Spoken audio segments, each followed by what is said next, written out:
요즘에 현대사회에 대인 관계를 힘들어하는 분들이 참 많아졌어요.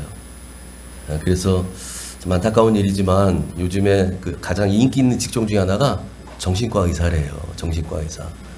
정신적인 문제 때문에 사람들이 그렇게 빈번하게, 예전에는 막 이상한 사람이 가려고 거라 생각했는데 그렇지 않아요. 상담을 통해서 그런 것들을 조언 받죠. 요즘에 그래서 사람들이요, 특히 젊은 세대들은 더 그런다고 하는데, 전화하고 받는 걸 두려워하는 사람들이 많아졌대요. 전화하는 거. 막 전화 벨 울리면 어떤 사람은 심장이 두근거린다고 하고요. 그래서 요즘에는 전화보다 젊은이들 사이에 더 많이 그렇지만 카톡, 이거 문자 이런 거, 이걸 훨씬 더 편하게 생각했는데요. 네. 네. 우리는 야 급한데 전화하지, 그런데 그게 아니야. 이걸 해. 네. 얼굴 직접 만나는 거 되게 꺼려하고요. 네. 그냥 웬만하면 그냥 이걸로 해, 문자로 해. 네. 그래서 요즘에는 그런 얘기도 하더라고요. 사람들 사이의 관계에서도 서로가 적당한 거리를 유지해 주는 것이 미덕이다. 왜냐면 그 사람 막 부담스러워 할까봐 적당한 거리를 유지해 줘. 그래서 비즈니스 전문가들이 말을 하는데요. 사람들 사이의 관계에 따라서 적정한 거리를 유지하는 것, 적정한 거리를 유지하라, 이렇게 조언합니다. 예를 들어서 업무적으로 사람을 만나잖아요. 우리 남자분들 사회생활하고 직장생활하고 특히 뭐 영업하시는 분들 사람 만나잖아요. 그 사람들하고 만날 때의 거리는 어느 정도가 가장 좋느냐? 1.2m 정도 떨어지는 게 좋습니다. 업무적으로, 비즈니스 상으로 만날 때. 너무 가까우면 이 사람 부담스러워요. 너무 멀면 이게 소통이 잘 안 돼요. 그래서 여러분, 우리 코로나 때 사회적 거리두기 합시다 했을 때 몇 미터라 그래요? 1m 얘기했잖아요. 1m씩. 사회적 거리두기 합시다 했잖아. 이 1.2m, 이걸 사회적 거리라고 얘기해요. 또 가까운 친구 사이에서는 그거보다는 좀 가까워야죠. 친구 만났는데 친구 저기 멀찌감치가 아니고 나 여기서 이럴 수 없잖아요. 친구 사이에서 적정한 거리는 약 한 45, 6cm에서 1.2m 안쪽, 그러니까 뭐 1m 이내에서. 친구 만나면 그렇잖아요. 수다도 떨고 막 하잖아요. 또 이보다 더 가까운 사이가 있죠. 부부, 연인. 이런 사이는 여러분 더 친밀한 사이잖아요. 같이 뭐 귓속말도 속삭이고 뭐 이런 사이잖아요. 그러니까 이 사람들 사이는 거리가 더 가까워야죠. 그래서 보통 15cm에서 45cm 이내. 이게 부부 사이의 거리, 연인 사이의 거리라고 얘기합니다. 자, 그렇다면 여러분, 교회 안에서 우리 성도들 간에 지체들과의 관계는 어때야 할까요? 비단 제가 거리만 얘기하는 게 아니라, 그래서 오늘 본문에서 성경에서 바울이요, 사도 바울이 자신이 고린도 성도들하고의 관계에서 나는 고린도 성도들에게 이렇게 대했다라고 설명을 하고 있는데, 오늘 본문 우리 12절 말씀을 같이 한번 읽습니다. 12절 시작. 우리가 세상에서 특별히 너희에 대하여 하나님의 거룩함과 진실함으로 행하되 육체의 지혜로 하지 아니하고 하나님의 은혜로 행함은 우리 양심이 증언하는 바니 이것이 우리의 자랑이라. 아멘.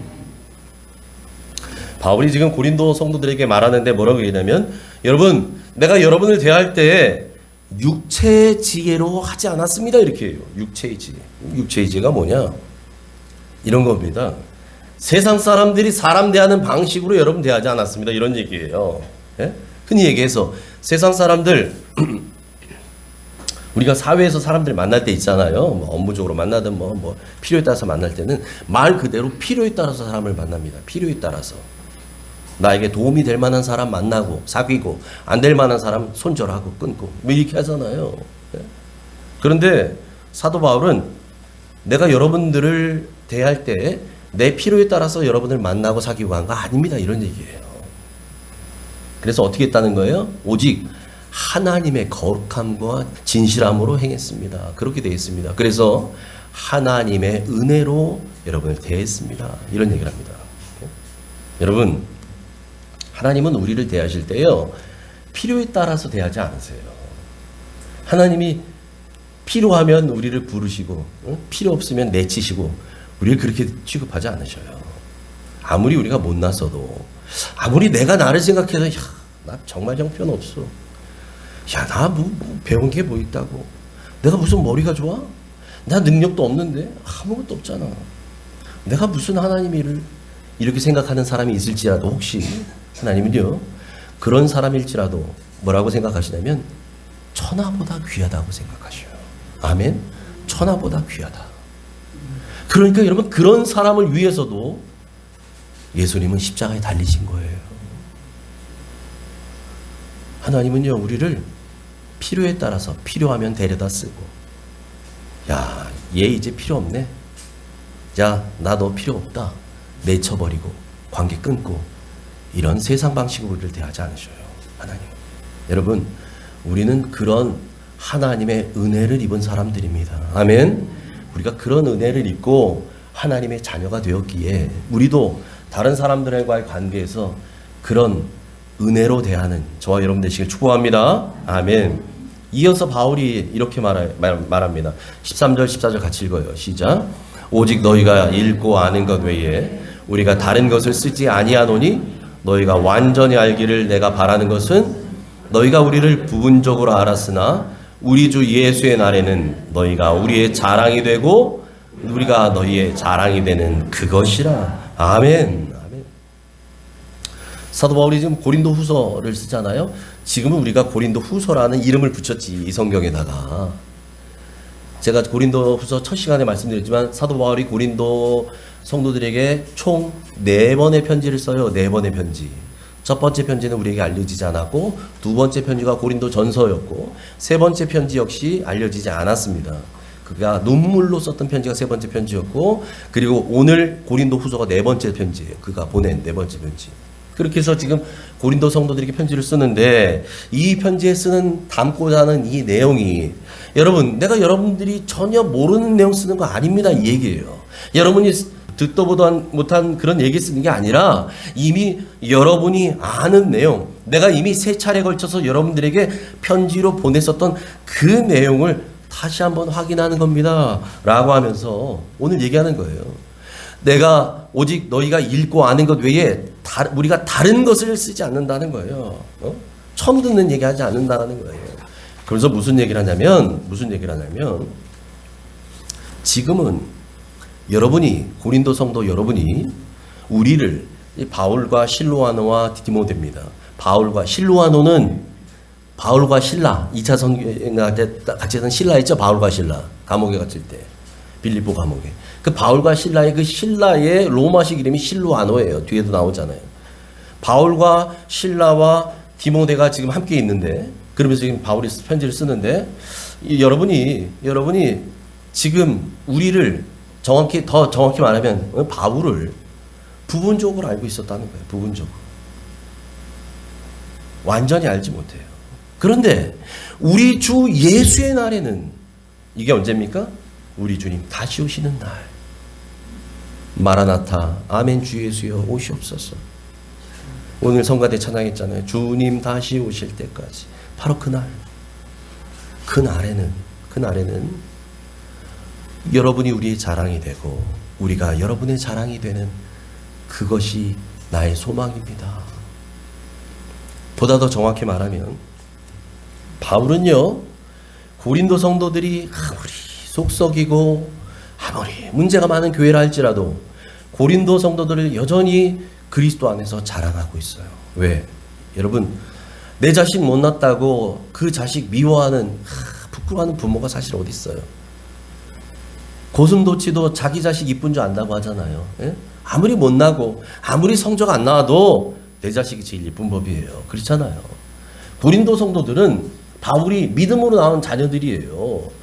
복음을 전해서 그들에게 예수의 사람들로 만들어 놓고 교인들 만들어 놓은 사람이에요. 그러니 바울에게 있어서 고린도 성도들이 얼마나 귀하겠어요. 내가 전도해서, 물론 여전히 속썩이고 여전히 이랬다 저랬다 하는 사람들이고 문제가 많지만 그래도 바울에게 있어서는 자식 같은 사람들이에요. 그래서 여러분, 난 여러분들을 사랑합니다. 이 마음이 변하지 않아요. 그런데 고린도 성도들은 아직 바울을 그런 마음으로 대하지 않아요. 뒤에서도 말씀드리겠지만 여전히 바울에 대한 의심, 의구심 이런 게 남아있거든요.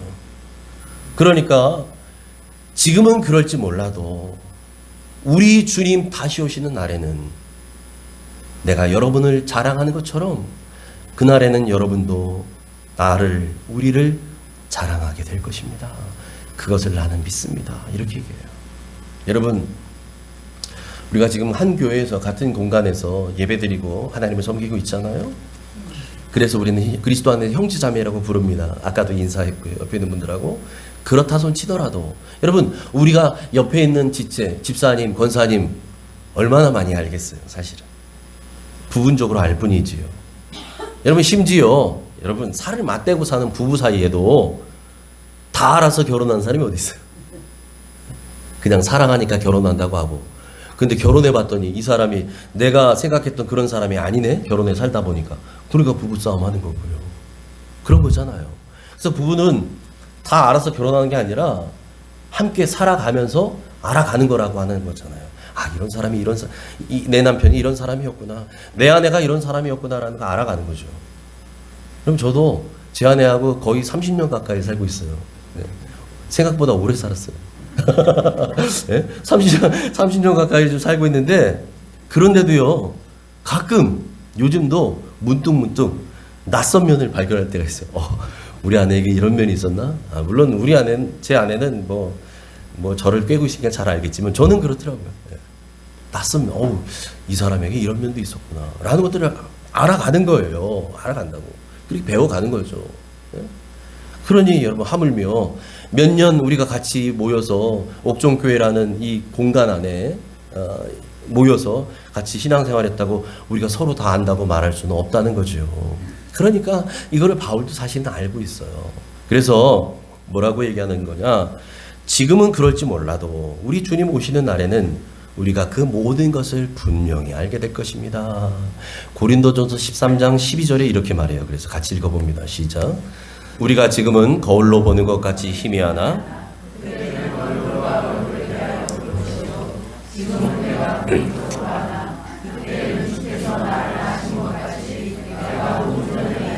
아멘, 아멘.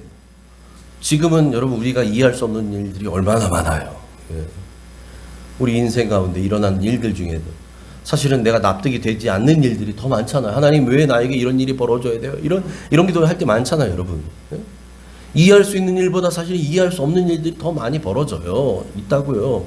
그런데 지금은 이해하지 못할지 몰라도 그때는 이해하게 될 거라는 거예요. 그때는 우리 주님 오시는 날에는. 지금은 우리가 서로에 대해서 부분적으로밖에 알지 못하지만 그것마저도 그때는 전부 알게 될 것이다 라는 거예요. 그래서 오늘 사도 바울이 고백한 것처럼 그때에는 주께서 나를 아시는 것처럼 나도 주님을, 그리고 지금까지 신앙생활하면서 깨닫지 못했던 것들, 납득되지 않았던 것들, 이해되지 않던 일들, 이 모든 것이 그날에는 완전히 이해되는 줄 믿습니다. 아멘. 여러분, 사도 바울이요, 선교 여행을 하면서 교회를 세우고 말씀으로 잘 양육하고, 여러분 이제 믿음 안에 굳게 서십시오, 신앙생활 잘 하시고 하나님의 사람으로 든든히 서가시길 바랍니다 권면하고 떠나고 났는데, 꼭 문제가 뭐가 생기냐면 그 교회 안에 사도 바울이 떠나고 난 뒤에 거짓 사도, 거짓 교사들이 들어오기 시작해요. 특히 유대인들 중에 그런 사람들이 와요. 지금 고린도 교회도 그런 문제가 발생했던 거예요. 우리 고린도전서에서 봤지만 예루살렘에서 막 파송장 같은 거 들고 왔던 사도, 이런 랍비가 막 들어옵니다. 들어와가지고 와서는, 여러분들이 무슨 복음을 배웠습니까? 누구에게 배웠습니까? 우리 바울에게 배웠습니다. 뭐라고 하던가요? 믿음으로 구원받는다고 합니다. 그래서 우리는 할례도 안 합니다. 이런 못된 놈들, 이렇게 되는 거예요. 그러니까 여러분 잘못 배웠습니다. 이런 것들 때문에 사실은 바울이 교회를 세우고 난 뒤에도 계속해서 뒷일이 생긴 거예요. 뒷일이. 골치 아픈 일들이 계속 생겨요. 바울 서신에 보면 많은 서신에 자신이 사도로서 그리스도께 부름받은 사람이라는 것들에 대해서 굉장히 많이 변론하고 항변하는 것들이 나오는데, 여러분 이 고린도후서에도 마찬가지였어요. 우리 첫 시간에 봤지만 내가 예수 그리스도의 은혜로 말미암아 사도된 나 바울은, 이렇게 시작하잖아요. 여러분, 거짓 사도들이, 거짓 교사들이 들어와서 바울의 사도권을 막 공격합니다. 거기 보면 우리 지난번에 말씀드린 것처럼 여러 가지 이유가 있었어요. 그 사람들이 얘기하는 거예요. 사람들이 성도들에게 헷갈리게 만드는 거예요. 여러분 보세요. 여러분 보세요. 바울이라는 자, 그 사람이 언제 예수님 따라다녔습니까? 그 사람이 언제 예수님의 제자였나요? 예? 그 사람이 언제 예수님께 파송받았나요? 그런 걸 받아야 사도거든요. 원래 부름받은 자가 돼야지 사도인데, 보내심 받은 자가 돼야 되는데, 이런 거 걸고 넘어졌는데, 거기에 말이에요. 여러분, 고린도 교회에는 더 큰 문제가 있었어요. 이 사람들이 바울의 사도권을 걸고 넘어지면서 공격하는 것 중에 하나가 뭐였냐면 이런 겁니다. 여러분, 바울이 지난번 보냈던 편지에 고린도 교회 제일 먼저 온다고 하지 않았습니까? 그런데 그가 왔나요? 안 왔잖아요. 나중에 본 편지에 뭐라고 합니까? 다른 데 들렸다 온다고 하잖아요. 여러분, 그 사람이 이렇게 한 입 갖고 두 얘기하는 사람입니다. 자기 편할 대로 이랬다 저랬다는 사람입니다. 그런 사람을 어떻게 사도라고 믿습니까? 이렇게 공격했다고요. 우리 첫 시간에 봤지만 아까도 제가 잠깐 설명드렸고, 사도 바울이 고린도 교회에 보냈던 첫 번째 편지는 지금 남아있지 않아요. 그런데 그가 에베소에 있을 때 에베소 교회에서 고린도 교회에다가 편지를 보냈었어요. 첫 번째 편지를. 그때 뭐라고 얘기했냐면, 내가 우리 지난 첫 시간에 봤던 그림입니다. 에베소에 있다가 이제 고린도로 배를 타고 가서 여러분을 만나고, 그 다음 마게도냐로 올라가서 거기에서 볼 일을 보고 성도들을 잘 세우고 교회를 든든히 해주고 다시 고린도로 내려왔다가 여러분의 도움을 받아서 예루살렘으로 배 타고 갈 계획입니다. 이렇게 얘기했다고요. 이렇게 처음에 얘기했었어요. 이게 사도 바울이 원래 있었던 선교 계획, 루트였어요. 자기 계획 속에. 왜 이랬느냐? 이 계획을 세울 당시에는 고린도 교회는 큰 문제 없는 교회야, 이렇게 믿었던 거죠. 여러분, 자식을 많이 둔 부모님들, 그 자식이 많으면 바람 잘 날 없다고 하지만 그래도 그런 거 있잖아요. 아들 예를 들어서 아들 5이 있고 자식 10이 있는데, 그래도 첫째는 사업도 잘하고 있고 먹고 살만하니까 내가 큰 걱정 안 해도 괜찮겠지, 이렇게 믿는 거 있잖아요. 늘 셋째가 문제야. 셋째는 뭐도 안 돼, 하는 일마다 어려워, 내 마음은 늘 셋째한테 가 있어. 근데 웬걸 몰랐는데 나중에 보니까 셋째는 그래도 그만하게 이러고 그랬는데 큰 아들 내에 큰 문제가 생기는 거예요. 마치 이것과 똑같아요. 바울이 있어서 고린도 교회는 걱정 안 해도 되는 교회라고 생각했어요. 그러니까 고린도 교회 가서 뭔가를 하겠다는 얘기가 아니라, 여러분들 만난 지가 몇 해 됐으니 내가 이제 여러분들 얼굴을 보고 싶습니다. 그래서 사실은 마게도냐에 무슨 일을 좀 처리할 게 있는데, 그 마게도냐 교회 가기 전에 고린도에 잠깐 들렸다가 여러분 얼굴 보고 가서 일 보고 내려와서 예루살렘 돌아갈 때 또 다시 잠깐 보고, 이 정도로 생각했다고요. 그런데 여러분 알고 보니까 고린도 교회에 큰 문제가 생긴 거예요. 그걸 어떻게 알아요? 고린도전서 1장에 나왔잖아요. 고린도 지방에 있는 글로의 집 사람들이 에베소로 찾아왔어요. 사도 바울을. 고린도전서 1장에 있는 얘기입니다. 그래서 얘기하는 거예요. 선생님, 우리 고린도에 큰일 났습니다. 교회 안에 바울파니, 게바파니, 아볼로파니, 예수파니 나눠져 갖고 지금 싸움박질하고 있고요. 그 성찬 예식할 때는, 성만찬 할 때는 있는 사람들이 배 다 채우고 막 취해가지고 막 자고 있고, 가난한 사람들 왔는데 먹을 것도 없고, 예배 시간에 여자들은 은사가 충만해가지고 은사 받았다고 여기저기서 막 예배 시간에 질서를 문란하게 하고, 또 교회 안에서 음란의 영이 역사해가지고 말도 안 되는 음란한 일들이 교회 안에 벌어지고 시작했고, 여러 가지 문제들에 대해서 막 합니다. 막 우상에 재물 드린 것 같고, 먹네 안 먹네, 네가 원래 안 했네, 그래서 대판 싸워서 갈라지고 교회 떠난 사람 나오고 지금 이러고 있습니다. 그러니까 여러분, 그 얘기를 다 들으면서 이제 사도 바울이 그런 거죠. 이래서는 안 되겠다. 내가 생각할 때 고린도 교회는 그래도 별 걱정 없는 교회라고 생각했는데, 이 얘기 들어보니 그 사이에, 내가 떠났던 그 몇 해 사이에 지금 큰 문제가 벌어졌구나. 큰 문제가 벌어졌구나. 이제는 내가 마게도냐, 고린도 잠깐 들렸다. 마게도냐 가서 일 처리하는 게 아니라 정작 급한 건 이제 고린도다. 마게도냐에 건져가서 일 보고 그냥 내려와서 고린도에서 고린도 성도들하고 더 오랜 시간 머물러야겠다. 그래서 여기 뭐라고 얘기하냐면 내가 너희와 함께 거하며 겨울을 나겠다. 겨울을 지나겠다고 말해요.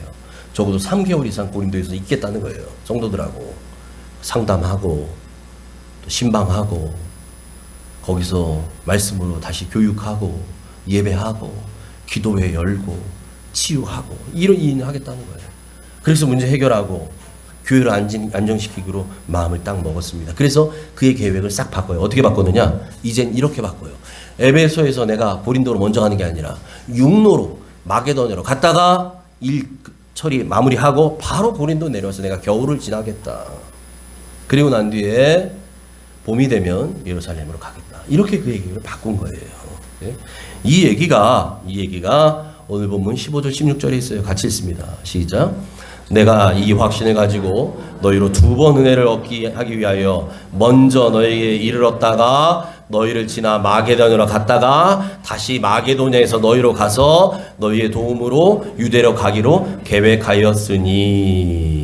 이게 지금 무슨 말이에요? 첫 번째 루트 이거 원래 내가 이렇게 계획했다 이 말이에요. 너희에게 갔다가 마게도냐로 갔다가 다시 너에게 와서 너희의 도움으로 유대로 가려고 계획하였으니 이 얘기라고요. 이 얘기. 이게 그 두 번째 고린도 교회 방문하려는 계획. 첫 번째 방문은 뭐예요? 고린도 교회 개척했을 때가 첫 번째 방문이고 두 번째 방문은 이거였는데 이제 이 계획이 바뀌어서 이렇게 바뀌었잖아요. 에베소에서 마게도냐 먼저 갔다가 고린도 나중에 가겠다. 왜? 진짜 중요한 건 고린도였기 때문에 거기서 내가 더 많은 시간을 쓰겠다. 이런 취지였거든요. 자, 이렇게 해서 그의 계획을 싹 바꿨더니 이걸 꼬투리 잡아요. 누가요? 고린도 교회에 들어와 있는 거짓 사도들이 사람들을 부추기는 거예요. 야, 봐봐. 바울이 지난번 편지에 뭐라 그랬어? 먼저 온다 그랬지. 근데 이제 안 온다고 하잖아. 응? 믿을 수 없는 사람이라니까 그 사람. 바울은 말 바꾸기를 밥 먹듯 하는 사람이야. 그런 사람 말을 어떻게 믿어? 그런 사람한테 무슨 복음을 진리를 배운다는 거예요. 거짓말쟁이. 신의가 없는 사람이에요. 이 말했다 저랬다. 자기 편할 대로 이랬다 저랬다 하는 사람이라고. 그러니 여러분, 바울이 사도라는 거 그거 의심해 봐야 됩니다. 이렇게 공격했다고요.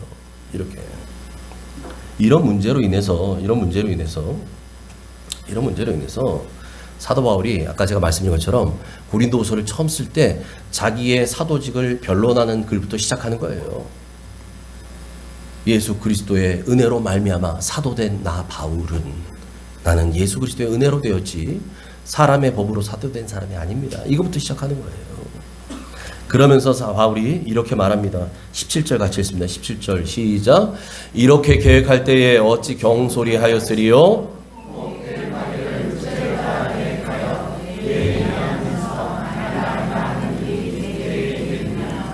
네. 이렇게 계획할 때는 무슨 계획입니까? 첫 번째 계획 이거요.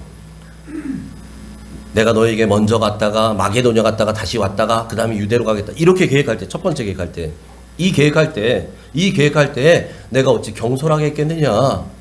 내가 생각 없이 그렇게 계획 세우겠냐? 이런 얘기예요. 내가 기도하지도 않고 내 마음대로 육체를 따라 계획했겠느냐? 이 얘기예요. 이렇게 하지 않았다는 거예요. 그러니까 뭐라고 얘기하냐면 예하면서 아니라 하는 일이 내게 있겠느냐. 이게 무슨 말이냐. 겉으로는 여러분 내가 갈게요 말해놓고 속으로는 에이 다음에 가지 뭐 이렇게 마음 먹었겠냐고요. 입으로는 예 알겠습니다 해놓고 속으로는 아니 나 안 해 이렇게 했겠냐고요. 이거 아니라는 거예요. 일구이연하지 않아요. 겉다르고 속다르게 행동하지 않았다는 거예요. 바울은 그런 사람 아닙니다. 그래서 바울이 말하는 거예요. 18절 19절 같이 읽습니다. 하나님은 미쁘시니라. 우리가 너에게 한 말은 예하고 아니라 함이 없노라. 우리 곧 나와 실로아너와 디모데로 말미암아 너희 가운데 전파된 하나님의 아들 예수 그리스도는 예하고 아니라 함이 되지 아니하셨으니 그에게는 예만 되었느니라. 아멘.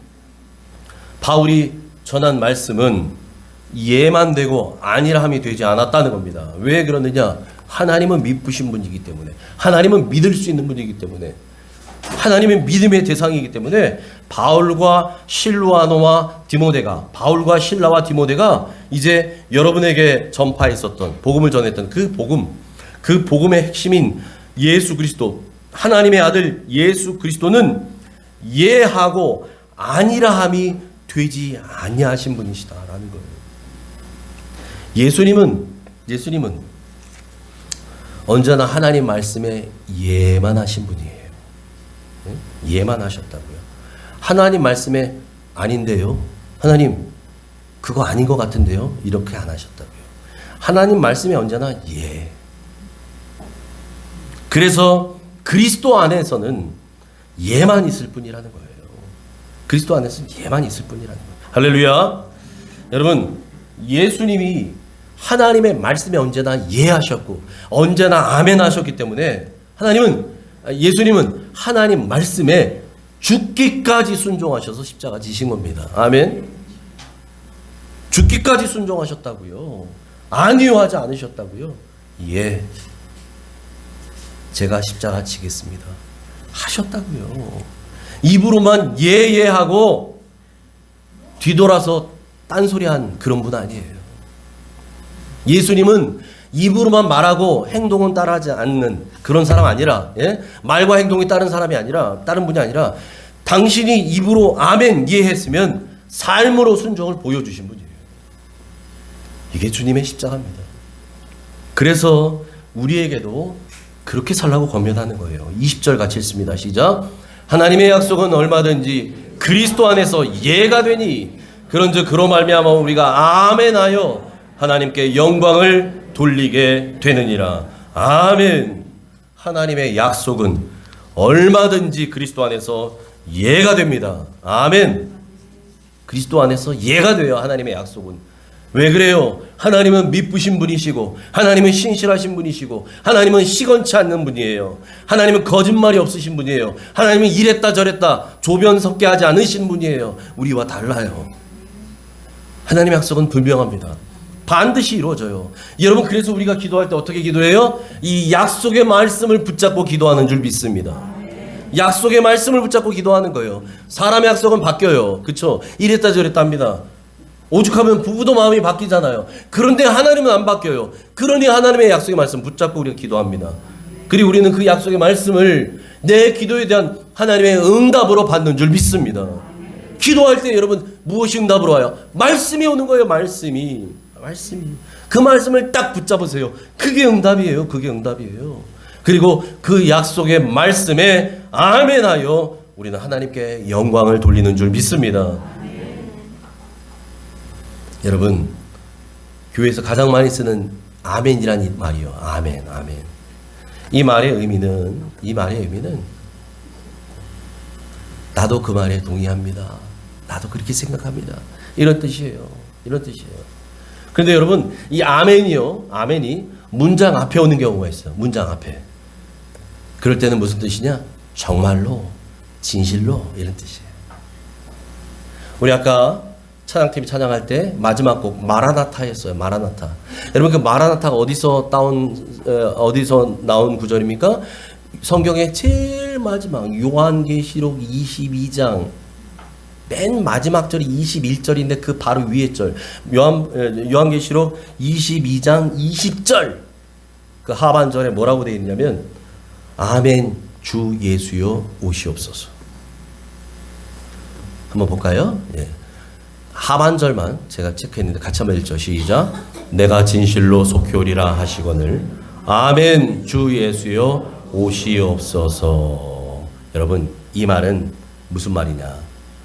아멘 주 예수여 오시옵소서. 아멘이 문장 앞에 붙을 때는 제가 말했죠. 진실로, 정말로. 진실로 주 예수님 어서 오시옵소서. 정말로 주 예수님 어서 오시옵소서. 제가 환영합니다. 기다립니다. 진심입니다. 그런 뜻이에요. 그런 뜻이라고요. 그리고 아멘이 문장 뒤에 붙는 경우도 성경에 보면 많이 있잖아요. 여러분에게 주 예수 그리스도의 은혜와 평강이 함께 있을지어다. 아멘. 이런 것들이 있어요.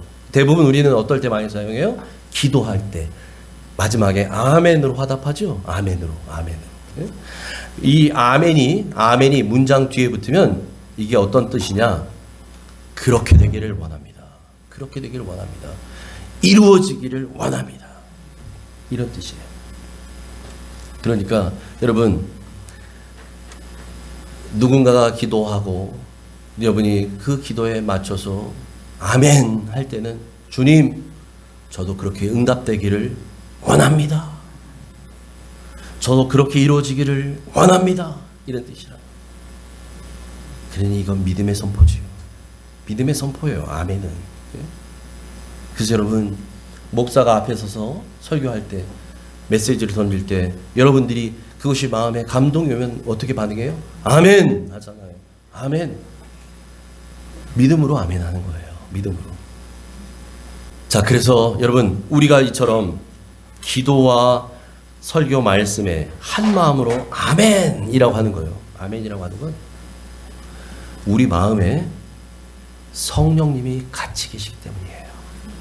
한 성령이 목사의 안에도 있고 성도님 여러분 안에도 거하시기 때문에 그런 줄 믿습니다. 21절, 22절 같이 읽습니다. 시작. 우리를 너희와 함께 그리스도 안에서 굳건하게 하시고 우리에게 기름을 부으시는 이는 하나님이시니 그가 또한 우리에게 인치시고 보증으로 우리 마음에 성령을 주셨느니라. 아멘. 아멘. 하나님은 우리를 하나님의 자녀로 택하셨어요. 너는 내 것이다 라고 하나님이 인치셨다는 거예요. 도장을 찍었다는 얘기예요. 도장이 찍히면 소유권을 나타냅니다.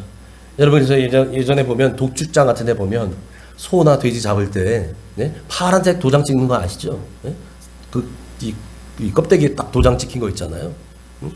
검사 끝났고 이게 누구 건지 딱딱 도장 찍어요. 도장 찍는 거예요. 인치는 거예요. 소유권, 하나님의 것이다 라는 것들을 일단 도장을 찍어요. 도장을 찍으셨을 뿐만 아니라 그거에 대한 보증으로 너는 내 것이 틀림없다 라고 하는 거에 약속된 보증으로 뭘 주셨다고요? 우리 마음에 성령님을 주셨어요. 아멘. 성령님을 주셨어요. 그러니까 여러분 안에 계신 성령님이나 제 안에 계신 성령님이 같은 성령님입니다. 아멘. 그래서 여러분, 제가 여기서 메시지를 선포해도 여러분이 아멘 하는 거예요. 누군가가 대신 기도해도 여러분 아멘 하는 거예요. 같은 성령이 운행하기 때문에 그래요. 지난주에 참 감사한 일이 우리 교회에 일어났어요. 여러분 아시는 것처럼 우리 교회 안에 여러 가지 어려운 문제를 가지고 계신 분들을 위해서 우리가 늘 기도합니다.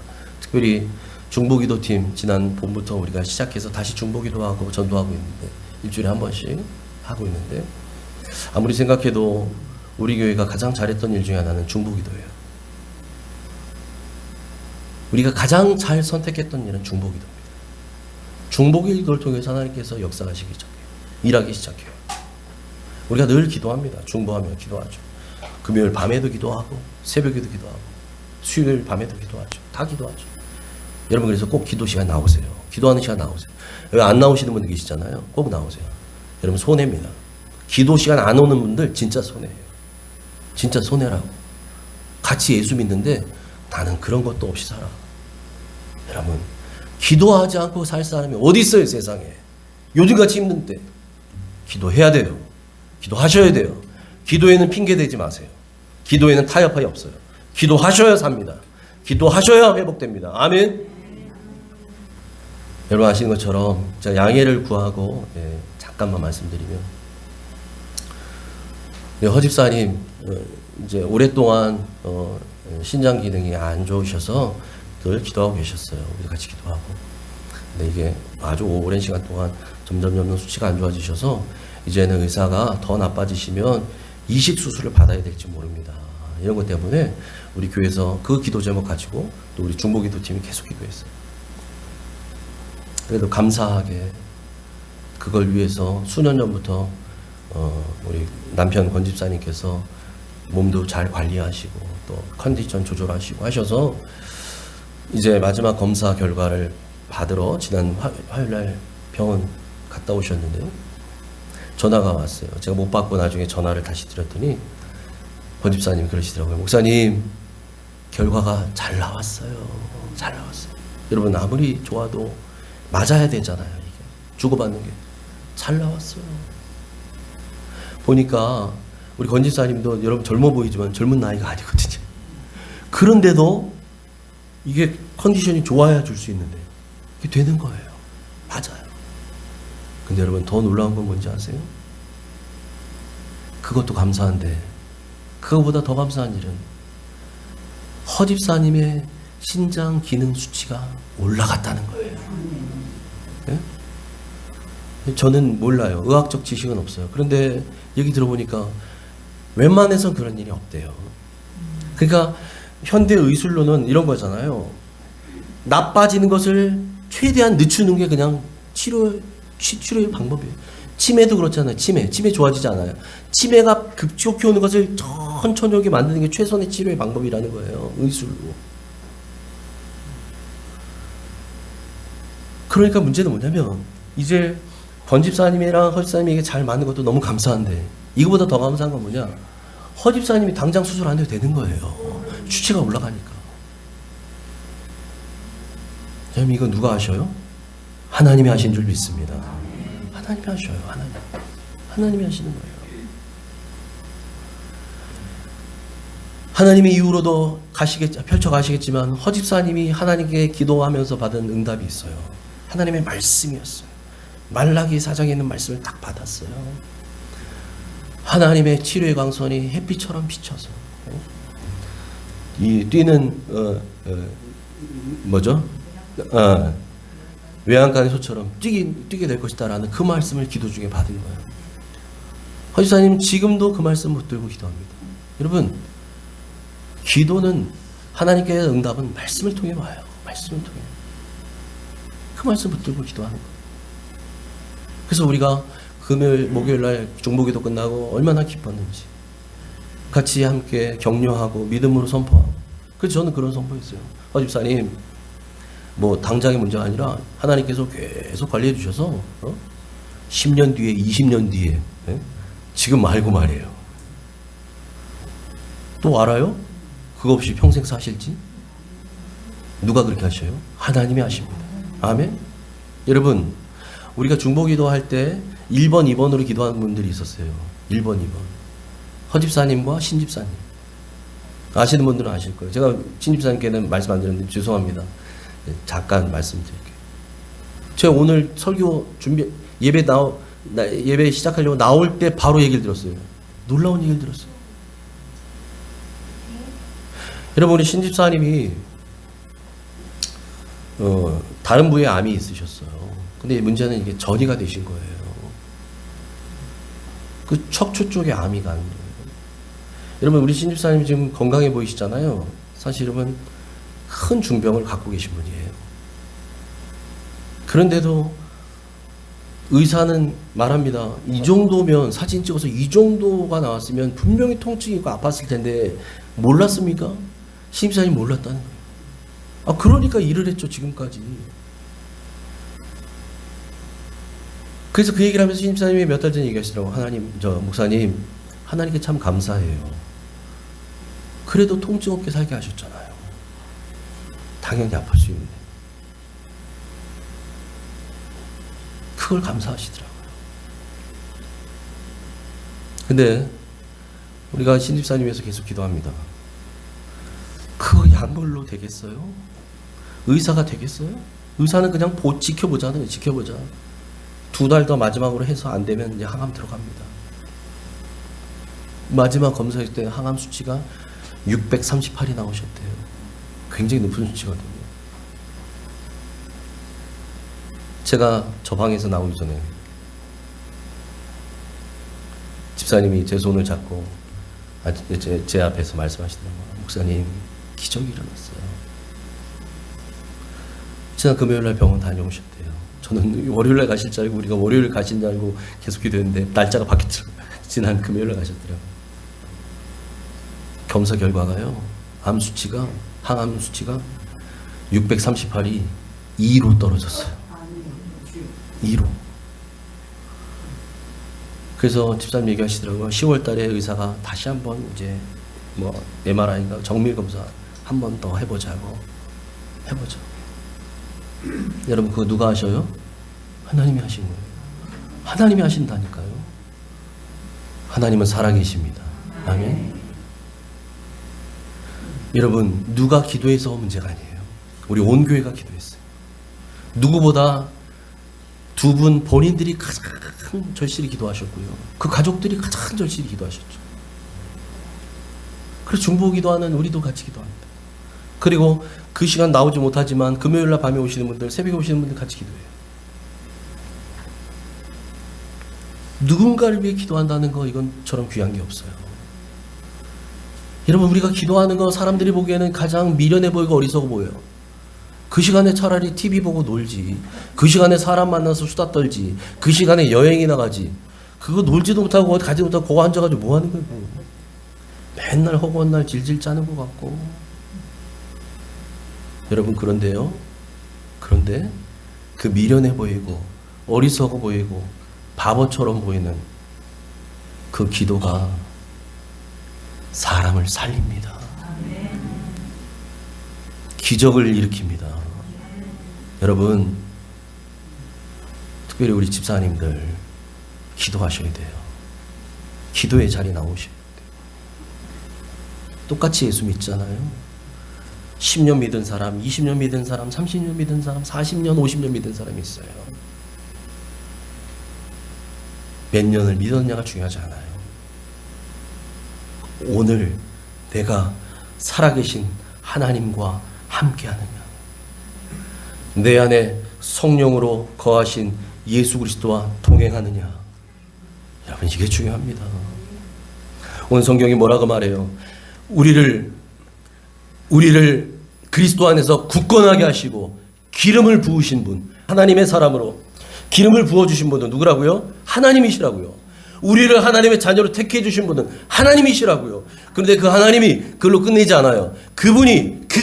하나님이 또한 우리에게 인치시고 너는 내 것이다, 내가 너와 함께한다, 임마누엘의 약속이 너에게 임한다 라고 하는 그 보증으로 우리 마음 가운데 성령을 주셨습니다. 아멘. 그래서 우리는 다 성령이 있는 사람들이에요. 이 성령을 근심하게 하면 안 돼요. 성령을 회방해도 안 돼요. 이제 우리는 성령님을 따라 살아야 되는 사람들이에요. 그 성령님께서 감동 주시면 그대로 순종하는 사람들이 복을 받는 줄 믿습니다. 기도하라는 마음 주시면 기도해야 돼요. 구하라고 하는 마음 주시면 구해야 돼요. 전하라고 하는 마음 주시면 전해야 돼요. 그럴 때 성령의 역사가 임하는 줄 믿습니다. 아멘. 예. 그래서 우리는 동일한 성령이 거하십니다. 우리 안에 동일한 성령. 제 안에 감동 주시는 분은 여러분 안에도 감동 주셔요. 그래서 우리가 예배 드릴 때, 같이 기도할 때 우리 마음 가운데 성령께서 동일하게 감동 주시는 거예요. 동일한 느낌을 주시는 거예요. 동일한 생각을 주신다고요. 어떤 문제를 놓고 기도할 때. 그래서 그걸 통해서 우리가 아하, 이것이 성령님의 뜻인지 아닌지를 분별합니다. 나만 혼자 뜨겁고 나만 혼자 되는 것 같고 다른 사람은 아닌 것 같고 성령님이 이렇게 역사하지 않으셔. 같이 역사하셔요. 같이 역사하셔요. 그래서 우리가 그 성령의 역사를 믿기에 다른 사람이 기도할 때 또는 말씀이 선포될 때마다 진심으로 아멘 하는 줄 믿습니다.